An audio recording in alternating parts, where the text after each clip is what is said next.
মাহফুজ আলম হুঁশিয়ারি দিয়েছে তার একটা ফেসবুক পোস্টে দেখলাম যে সে বলছে যে তৌহিদি জনতা যদি মব করে তাহলে তাদেরকেও ডেভিল হিসাবে ট্রিট করা হবে এবং ধরে জেল হাজত ফাঁস দেয়া হবে। খুব ইন্টারেস্টিং ব্যাপার। কিন্তু এতদিন এই যে মাহফুজ আলম, যাকে নাকি এই মাস্টার মাইন্ড হিসাবে গণ্য করেছিল ডক্টর মোহাম্মদ ইউনূস, অর্থাৎ ওই 5 আগস্ট যে গণ অভ্যুত্থান তার মাস্টার মাইন্ড, গত 6 মাস ধরে যারা নাকি এই মব জাস্টিস করছিল তাদেরকে তো বলা হচ্ছিল কি ছাত্র জনতা, তাই না? ছাত্র জনতা বলা হচ্ছিল না। এখন হঠাৎ করে এসে মাহফুজ আলম তাহলে এই ছাত্র জনতাকে এখন তাহলে বলছে কি তৌহিদি জনতা। তো তাহলে এতদিন ধরে তাদেরকে ছাত্র জনতা কী কারণে বলা হলো? এতদিন তাদের প্রকৃত পরিচয়টাকে গোপন করে, অর্থাৎ মাহফুজ আলম অবশেষে স্বীকার করলো যে তারা আসলে ছাত্র জনতা ছিল না, তারা সবাই ছিল তৌহিদি জনতা। আর আমরা তো জানি যে তৌহিদি জনতা বলতে কি বোঝায়। বাংলাদেশে তৌহিদি জনতা যারা নাকি বাংলাদেশে শরিয়া কায়েম করতে চায়, বাংলাদেশে ইসলামী শাসন কায়েম করতে চায়, তারাই তো তাহলে এতদিন যে বিশেষ করে 5 আগস্টের যে গণ অভ্যুত্থান যেগুলো ঘটিয়েছে, তাহলে সেগুলোও তো তাহলে তৌহিদি জনতাই ঘটিয়েছে, ছাত্র জনতা ঘটায় নাই। তো মাহফুজ আলমের বক্তব্যে কি সেটাই প্রকাশ পাচ্ছে না? হঠাৎ করে সে এই তথাকথিত ছাত্র জনতার আসল পরিচয়টাকে জনগণের সামনে তুলে ধরলো, বুঝলাম না এটা সে কী করলো আসলে। এতদিন ধরে এরা তো ছিল ছাত্র জনতা, হঠাৎ করে এরা হয়ে গেল তৌহিদি জনতা।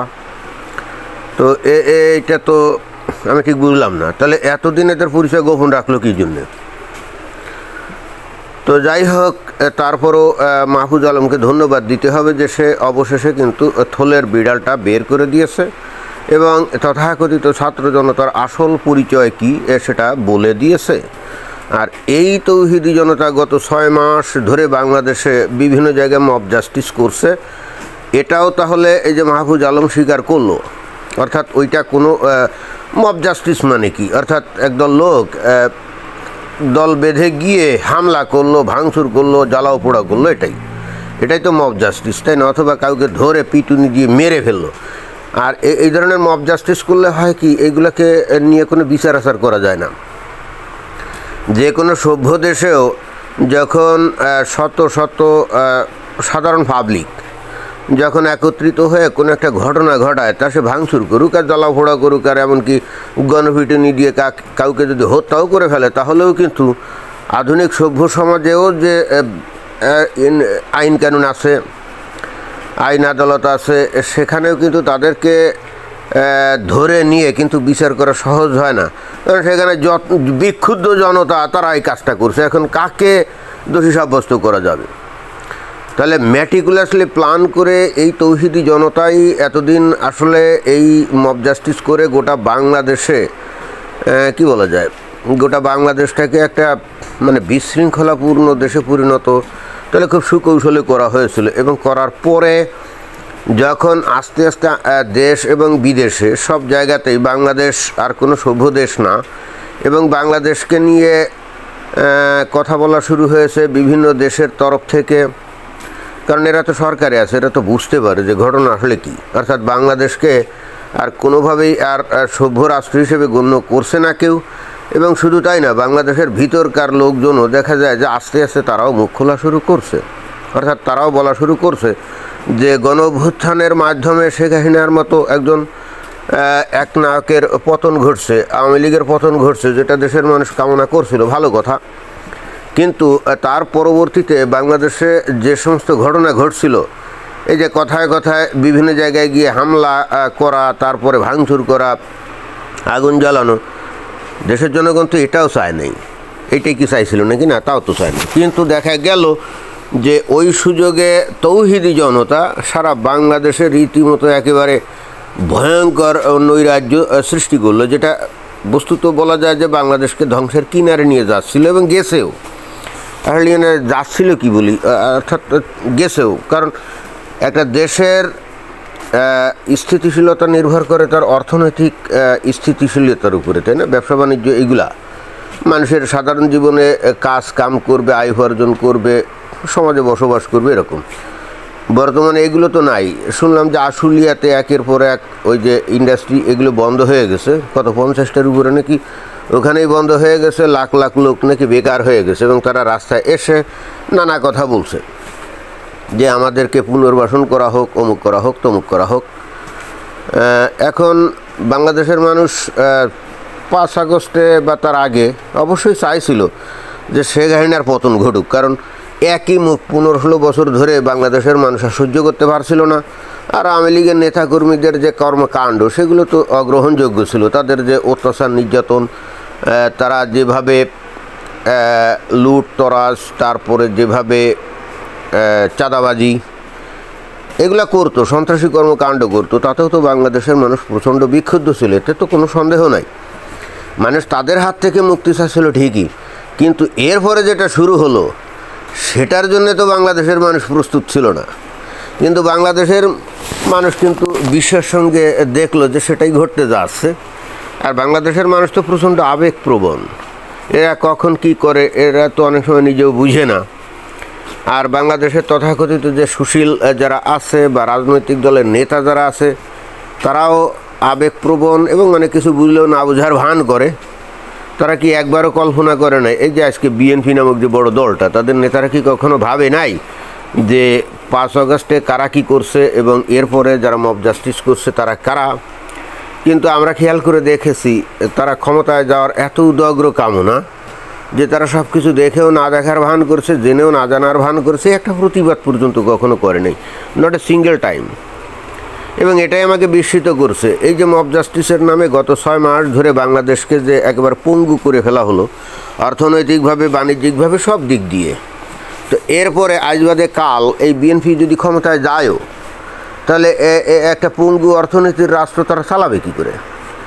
একটা বাড়ি মনে করেন আপনি মাগনা পাইলেন, কিন্তু ভাঙ্গা চূড়া, দরজা নাই, ছাদ নাই, কিছু নেই, তো আপনাকে মাগনা দেয়া হলো। তো ওই ঘর আপনার জন্য কি লাভজনক নাকি? আপনি ওর মধ্যে ঢুকলেন, তারপর ওটা বসবাসযোগ্য করে তুলতে আপনার তো অনেক টাকা লাগবে, তো আপনার তো টাকা নেই, তাহলে আপনি ওই ঘর পেয়ে আপনার ফায়দাটা কী?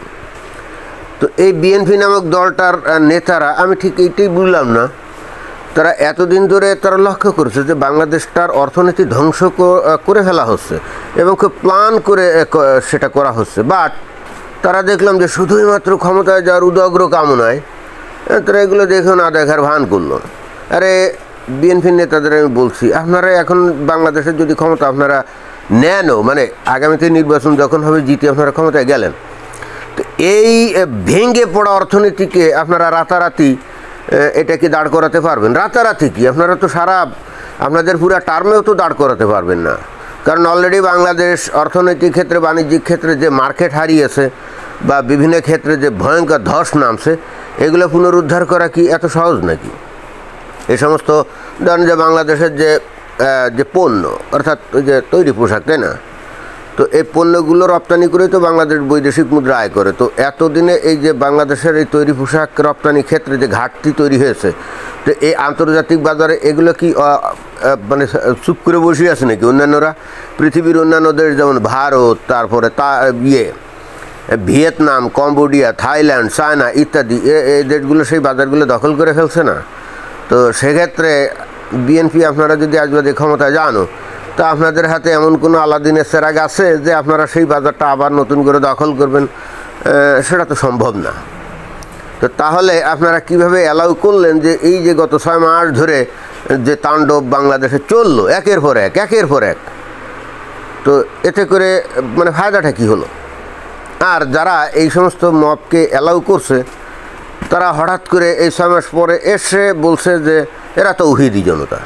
তাহলে এই মাহফুজুল আলম এখন এদেরকে হঠাৎ করে আবিষ্কার করলে এরা তৌহিদি, অর্থাৎ জিহাদি জনতা, সোজা হিসেব, তাই না? জিহাদি জনতা।